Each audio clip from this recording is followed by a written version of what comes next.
The diner sat nestled on a quiet street, its windows glowing softly against the evening's chill. Inside, the smell of fresh coffee and sizzling food filled the air, a familiar comfort to the regulars who came and went with a kind of rhythmic ease. The chatter of patrons blended with the soft hum of old tunes playing in the background, creating a warm, cozy atmosphere that invited long conversations and slow meals. Lisa, a young woman in her late 20s, moved from table to table with practiced efficiency. She'd been working here for years, long enough to know the ebb and flow of customers and the weight of her tips. Lately, though, things hadn't been easy. The hours felt longer, the tips smaller, and the constant pressure to keep everything running smoothly wore her down. She had dreams of something more, but for now, the diner was her reality. That evening, an elderly man walked in, Mr. Thompson. His face was lined with age, each wrinkle telling stories of a life well lived, but there was a sadness in his eyes. His steps were slow, supported by a cane that creaked with every movement. As he made his way to a corner booth, Lisa caught sight of him. She sighed quietly to herself, her shoulders heavy with the weight of the long shift ahead. She didn't expect much from him. He seemed like the type to leave a small tip, if anything. The hours seemed to drag on for Lisa as the diner grew busier with each passing minute. The usual crowd of regulars had arrived, and she was bouncing from table to table trying to keep everyone satisfied. Her feet ached, her mind raced, and the never-ending stream of orders felt like a mountain she could never quite climb. It wasn't just the physical exhaustion that weighed her down, it was the constant feeling that she was stuck in this endless cycle. By the time Mr. Thompson sat down in his usual booth, Lisa's patience had worn thin. She offered him a polite, if not slightly strained, smile as she approached his table. He was quiet, a gentle man who didn't ask for much, just a hot cup of coffee and a simple meal. But at this moment, Lisa wasn't really looking for a conversation. She had too many things to juggle, and Mr. Thompson, in his slow, deliberate manner, was just another table to manage. "Anything else I can get for you?" she asked, her tone more out of habit than interest. She tried to keep the exhaustion from seeping into her voice, but it was hard. It seemed like every other customer had more demands, more special requests. Mr. Thompson just shook his head and offered a faint smile. He seemed content with his coffee, taking small sips between slow, thoughtful pauses. Lisa moved on, her mind already at the next table where a couple was waiting for their order. She had to hurry, there was no time to waste. Her gaze flickered back to Mr. Thompson as she placed his meal in front of him. He was eating slowly, savoring each bite with the kind of care that felt out of place in the rush of the diner. She checked her watch again, frustration creeping into her chest. The other tables were demanding attention, and she couldn't afford to linger at Mr. Thompson's. He was taking his time, too much time, and she couldn't help but wish he would finish up soon.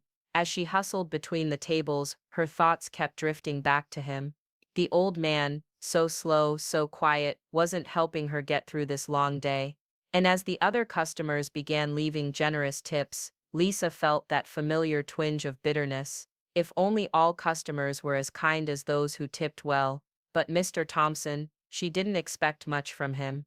Mr. Thompson finished his meal, the last few bites lingering on his plate. Lisa could see that he was taking his time, savoring the final morsels as if it were the last bit of comfort he'd find that day. She had hoped he would finish soon, but the moment had come, and now it was her turn to clear the table. With a deep breath, Lisa grabbed the check and made her way over. She forced a smile as she handed it to him, her mind still on the other tables that needed her attention. "Here you go," she said flatly, trying to hide the exhaustion in her voice. Mr. Thompson gave her a small nod, not saying much as he fumbled through his wallet. Lisa stood there waiting for him to finish, her thoughts already drifting to the next customer. When he finally left, Lisa approached the table to clear it. She saw the small tip he had left, just a few coins. The disappointment hit her like a wave, and her face hardened. She was already stressed from the day, and now this. It was almost too much to bear. Unable to hold back her frustration, she muttered under her breath, loud enough for him to hear, "This is what you leave after all that trouble." Mr. Thompson's weathered face flushed with embarrassment. He slowly looked up at her, his tired eyes filled with quiet sadness. but he said nothing. He simply gathered his coat and cane, moving slowly, painfully, and left the diner. Lisa watched him walk out, a mix of anger and resentment rising in her chest. She shook her head, rolling her eyes. "Cheap old man," she muttered under her breath, still bitter. She turned to clear the table, not giving him another thought as she moved on to the next task. As Lisa began to clean the table, she absent-mindedly swiped at the crumbs and leftover napkins, trying to move quickly, but then, her hand brushed something unexpected, something small and thin. It was a folded piece of paper, tucked carefully under the few coins Mr. Thompson had left behind. For a moment she hesitated, still irritated and expecting the note to be a complaint, maybe a jab about her attitude or the way she had rushed him. With a sigh, she unfolded it, ready to deal with whatever negativity it might bring, but as her eyes scanned the handwritten words, she froze. The note was nothing like she expected. It wasn't a complaint or a reprimand, it was a heartfelt message, written with a tenderness that immediately caught Lisa off guard.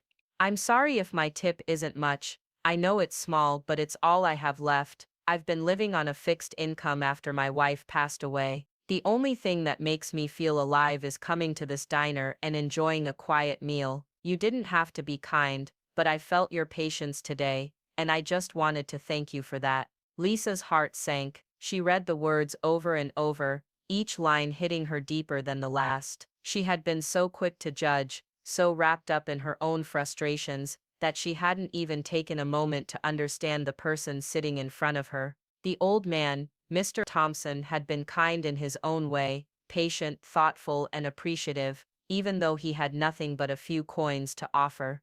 The realization hit her like a punch to the gut. Her anger toward him, her irritation with his slow pace, all of it vanished in an instant. What had she done? She had been harsh, dismissive and judgmental, when in reality the only thing Mr. Thompson had done was show her kindness. Lisa sat down at the booth for a moment, overwhelmed by the flood of guilt and regret. She'd been so consumed by her own struggles, by the stress of her job, the disappointment in her life, that she hadn't taken the time to consider the pain he must have been carrying. The old man hadn't just left a small tip, he had left a part of himself, a piece of honesty, a piece of vulnerability. Lisa had been blind to it all, and now she felt the weight of her actions. She had judged him, but in reality it was she who had failed to see the bigger picture. The weight of the note lingered with Lisa throughout the night. She lay awake in her small apartment, tossing and turning as the words Mr. Thompson had written replayed in her mind. She realized how long she'd been holding on to her own frustrations, the weight of her job, the bills piling, her broken dreams of a different life. It had all been a constant cloud over her, clouding her judgment and her ability to see beyond her own struggles. She had spent so much time being angry, frustrated with the world, and with herself, that she had failed to recognize the pain in others.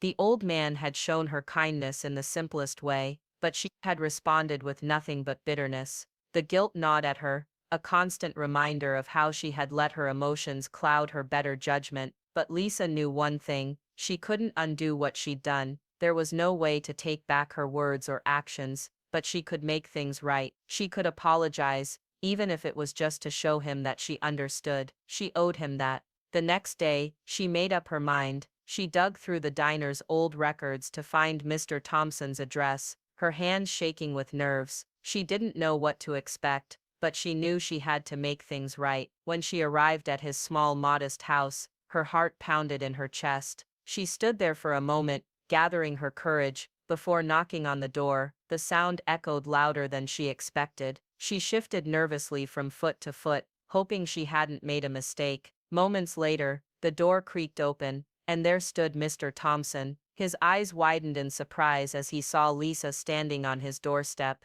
His face softened, the lines of age and grief evident in his expression. "Mr. Thompson, I owe you an apology," Lisa blurted out, the words tumbling out faster than she could control them. "I was wrong, so wrong. I judged you without knowing anything about you, and I'm sorry. I don't know what came over me, but I let my frustration cloud my judgment. You didn't deserve the way I spoke to you." Mr. Thompson's gaze softened as he listened. His wrinkled hands rested on the doorframe, and he gave her a quiet, understanding nod. "I understand," he said, his voice calm. "Life can be overwhelming for everyone, young or old. I know how hard it can be to carry the weight of your own struggles. No need to apologize. We all get a little lost sometimes." Lisa felt the tears welling in her eyes. She hadn't expected his forgiveness, but there it was, gentle and kind, just like him. "Thank you," she whispered, her voice breaking slightly. "Thank you for understanding." Mr. Thompson gave her a small smile, and Lisa could feel the tension in her chest finally begin to ease. It wasn't just about the apology anymore, it was about learning to see people for who they truly were, not for the assumptions she had made. "I'm glad you came," Mr. Thompson said, his voice warm. "Sometimes, that's all we need, someone to see us, really see us." After Lisa's heartfelt apology, Mr. Thompson invited her to sit with him on the porch. They spent the next hour talking, sharing stories of their lives. He told her about his late wife, Margaret, who had loved the diner as much as he did. "We used to come here every Sunday," he said, his voice tinged with a quiet sadness. "Margaret loved the apple pie. She'd always make me get it for her, even when I told her she didn't."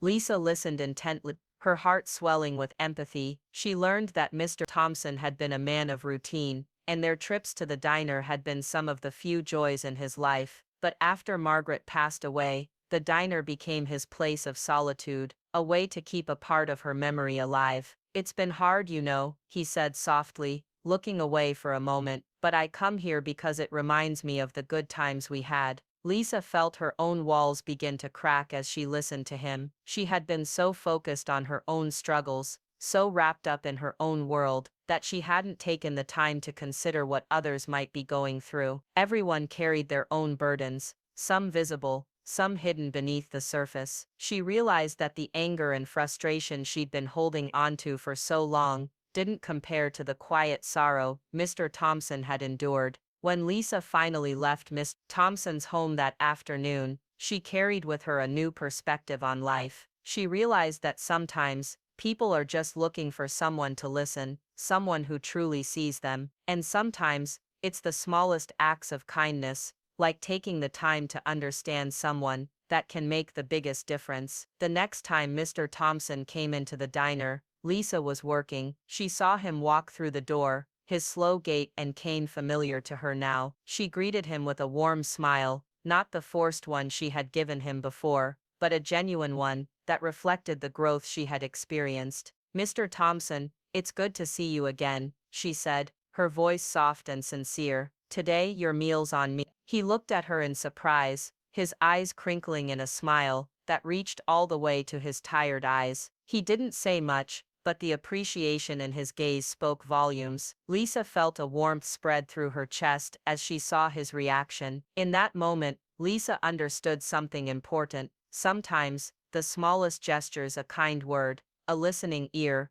a simple meal paid for, are the ones that leave the most lasting impact. And as she served him that meal, she felt like she had finally found a little peace, both within herself and in her connection to Mr. Thompson. It was a new beginning, one that would shape the way she viewed the world from that day forward. As Lisa watched Mr. Thompson leave the diner that day, she felt a deep sense of peace she hadn't experienced in a long time. She had come to understand that kindness was a powerful force, a force that could heal wounds, bridge gaps and change lives. More than that, she had learned not to judge others based on assumptions or appearances. She had spent so much of her life carrying bitterness and frustration, but now, she knew that it was never too late to change. The old man's simple act of vulnerability had shown her that everyone had their own story, and sometimes, the people who seemed to have the least were the ones who needed kindness the most. Watching him leave, her heart was full of gratitude. She realized that Mr. Thompson had unknowingly given her one of the most valuable lessons she'd ever learned. Kindness, she now knew, wasn't about how much you had to give,